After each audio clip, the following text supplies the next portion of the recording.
ஒரு பள்ளி வகுப்பில் 2 மாணவர்களிடையே போட்டி. ஒரு மாணவன் பெரிய பணக்காரன், ஒருத்தன் சாதாரண ஏழை மாணவன்.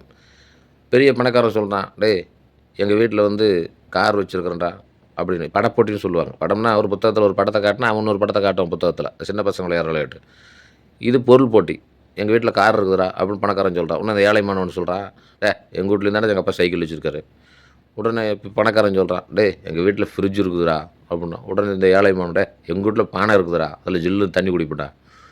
உடனே எங்க வீட்ல வந்து இது வாஷிங் மிஷின் இருக்குதுடா அப்படின்னா. உடனே அம்மா பையன் ஏழை மாணவன், "ஏய் எங்க வீட்ல எங்க அம்மா கை தான்டா வாஷிங் மிஷினு."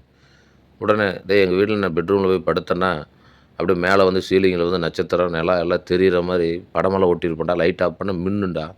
உடனே அவன் சொல்றான், "டேய் எங்க வீட்ல ரூம்ல கீழ படுத்தேன்னா, மேல கூரை ஓட்டையில நான் இயற்கையா பார்ப்பேன்டா. இது என்னடா பெரிய பிரமாதம்." அப்படின்னா அந்த ஏழை மாணவன்.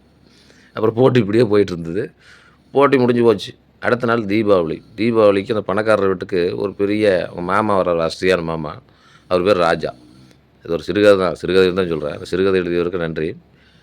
அவர் அவர் ராஜா வந்தோன்னே, அவர் மாப்பிள்ளை ஒரு கார்ல வந்து இறங்குறாரு. பட்டு சட்டை, பட்டு வேட்டி, பட்டாசு, பலகாரம் எல்லாம் வீடே அலோகலப்படுது. ஏன்னா, அவர் பெரிய பணக்காரரு. இந்த ஏழையினுடைய வீட்டுக்கு அவங்க அம்மா ஒரு துணி எடுத்து வச்சிருக்காரு பையனுக்கு. பையன் துணிய போட்டுக்கிறான். அவங்க அம்மாவுக்கு ஒரு சீலை மட்டும் இருக்குது.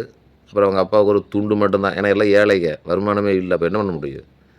அப்ப அந்த வீட்டுக்கு முன்னாடி ஒரு சின்ன பையன், ஒரு அனாதை சிறுவன் நின்னுட்டுருக்கிறான். உடனே அந்த அம்மா பார்க்குறாங்க. கூப்பிட்டு, "என்னடா தம்பி ஏன்டா நிக்கிற? உங்க வீடு எதுடா?" அப்படின்னா.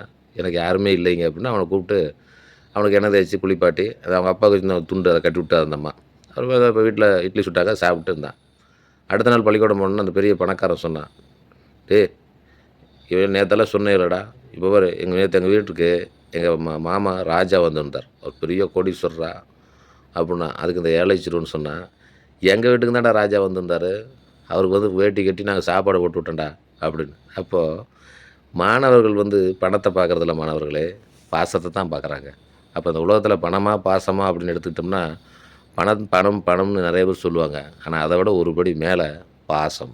ஏன்னா, அந்த பணத்தின் மீதே நாம் பாசம் வைப்பதால் தான் பணத்த தேடி ஓடிக்கிட்டு இருக்கிறோம். அப்போ பணம் பெருசா? பாசம் பெருசா? நீங்களே சொல்லுங்க.